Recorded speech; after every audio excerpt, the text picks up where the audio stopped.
السلام علیکم دوستو، میں ہوں حمید اور آپ دیکھ رہے ہیں حمید الیکٹریشن۔ دوستو اس ویڈیو میں ہم بات کریں گے وولٹیج کے اوپر۔ ہم اس ویڈیو میں سیکھیں گے کہ وولٹیج کیا ہے اور پوٹینشیل ڈیفرنس کیا ہے اور وولٹیج کی پیمائش کیسے کی جاتی ہے، ڈائریکٹ وولٹیج اور الٹرنیٹ وولٹیج کے ساتھ ساتھ کرنٹ کے درمیان فرق، اور آخر میں ہم دیکھیں گے کہ دنیا بھر میں وولٹیج کیوں اور کیسے مختلف ہوتے ہیں۔ دوستو جیسا کہ آپ کو معلوم ہے کہ بجلی کے ایٹموں کے درمیان فری الیکٹران کا بہاؤ ہے، اور وولٹیج جو ہے یہ وہی فری الیکٹرانوں کو سرکٹ کے گرد دھکیلتا ہے۔ وولٹیج کے بغیر فری الیکٹران ایٹموں کے درمیان گھومتی پھرے گی، لیکن وہ رینڈملی طور پر گھومتی ہے، اس لیے وہ ہمارے لیے زیادہ استعمال کی نہیں ہوتی۔ یہ اس وقت ہوتے ہیں جب ہم کسی سرکٹ کو وولٹیج لگاتے ہیں تو فری الیکٹران سب ایک ہی سمت میں حرکت کرتے ہیں اور کرنٹ کے باعث بنتے ہیں۔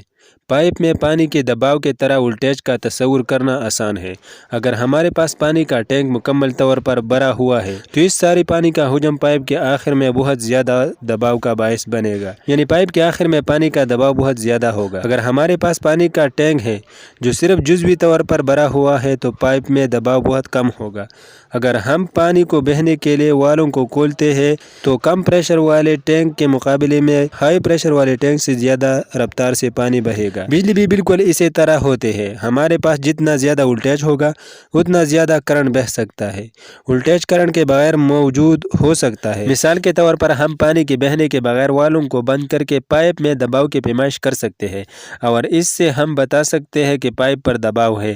جس چیز کے ہم واقعی پیمائش کر رہے ہیں وہ باہر کے دباؤ کے مقابلے میں پائپ کے اندر موجود دباؤ کا فرق ہے۔ سیم اسی طرح اگر ہمارے پاس ایک بند سوئچ کے ساتھ ایک سرکٹ سے منسلک بیٹری ہے تو وولٹیج ابھی بھی موجود ہے اور ہم اس کی پیمائش کر سکتے ہیں، اور جیسے ہی سوئچ آن ہوتا ہے تو یہ فری الیکٹرانوں کو سرکٹ کے گرد دھکیل دے گا۔ ہم بعض اوقات وولٹیج کا حوالہ دیتے ہیں ایک پوٹینشیل ڈیفرنس کے طور پر، تو اس کا مطلب یہ ہے کہ ممکنہ طور پر ایک سرکٹ کے طرف سے کتنا کام کیا جا سکتا ہے۔ آپ نے پانی والی مثال پر واپس آتے ہیں، اگر ہمارے ساتھ ایک ہی سطح پر دو جیلیں ہیں تو کام کرنے کی کوئی گنجائش نہیں ہے کیونکہ پانی نہیں بہتا ہے، لیکن اگر ہم ایک جیل کو دوسرے جیل سے اونچا کریں تو اب اس اونچے جیل میں دوسرے کی طرف بہنے کی صلاحیت ہے، اور اگر ہم اسے راستہ دیتا ہے تو یہ بہہ جائے گا۔ اگر ہم راستے میں ایک ٹربائن لگاتے ہیں تو ہم اس کے توانائی کو روشنی میں تبدیل کر سکتے ہیں، یہاں تک کہ پورے شہر کو بجلی دینے کے لیے استعمال کر سکتے ہیں۔ اب واپس آ جاتے ہیں الیکٹریکل سرکٹ کے اوپر۔ اسی بیٹری کے منفی اور مثبت ٹرمینل کے درمیان 1.5 وولٹ کے پوٹینشیل ڈیفرنس ہے۔ اگر ہم تار کے ایک ٹکڑے کو بیٹری کے دونوں ٹرمینل سے جوڑتے ہیں تو بیٹری کا دباؤ الیکٹرانوں کو ایک ہی سمت میں یعنی ایک ہی راستے پر بہنے پر مجبور کرے گا۔ اس کے بعد ہم ان الیکٹرانوں کے راستے میں برقی اجزاء رکھ سکتے ہیں تاکہ ہمارے لیے کام کرے۔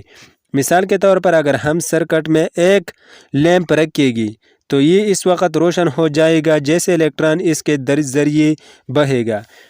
اگر ہم پھر سرکٹ میں سیریز کنیکشن کے ساتھ ایک اور بیٹری کنیکٹ کرتے ہیں تو دوسری بیٹری کے ذریعے الیکٹرانوں کو بڑھایا جائے گا کیونکہ وہ صرف اس راستے پر بہہ سکتے ہیں، اور اس میں مزید توانائی شامل ہوتی ہے۔ یہ وولٹیج کو کمبائن کرے گا اور ہمیں 3 وولٹ ملے گا۔ زیادہ وولٹ مطلب زیادہ پریشر، جس کا مطلب زیادہ زور سے دینے والی قوت، جس کا مطلب یہ ہوگا کہ زیادہ الیکٹران بہہ جائے گا جس سے لیمپ زیادہ روشن ہوگا۔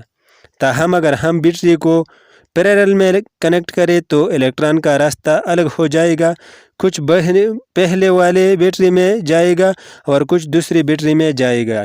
اس لیے دونوں بیٹری ایک جیسا توانائی فراہم کرے گی، اس لیے وولٹیج کو کمبائن نہیں کیا جاتا ہے، وولٹیج کو بڑھایا نہیں جاتا اور ہمیں صرف 1.5 وولٹ ملتے ہیں، لہٰذا کام کا بوجھ دونوں بیٹریوں پر تقسیم ہو جاتا ہے اور لیمپ زیادہ ٹائم کے لیے چلتا رہے گا، لیکن یہ کم روشن ہوگا۔ ہم میئر کرتے ہیں وولٹیج کے پوٹینشیل ڈیفرنس کو وولٹ کے اکائیوں کے ساتھ، اور ہم اسے دکھانے کے لیے وی کے سمبل استعمال کرتے ہیں۔ اگر آپ اپنے برقی آلات پر نظر ڈالتے ہیں تو آپ کو وی کے آگے ایک نمبر نظر آئے گا جو اس بات کی نشاندہی کرے گا کہ یہ چیز کتنے وولٹ کے لیے ڈیزائن کی گئی ہے۔ مثال کے طور پر اس USB ہارڈ ڈرائیو کے مینوفیکچرر ہمیں بتا رہے ہیں کہ ڈیوائس کو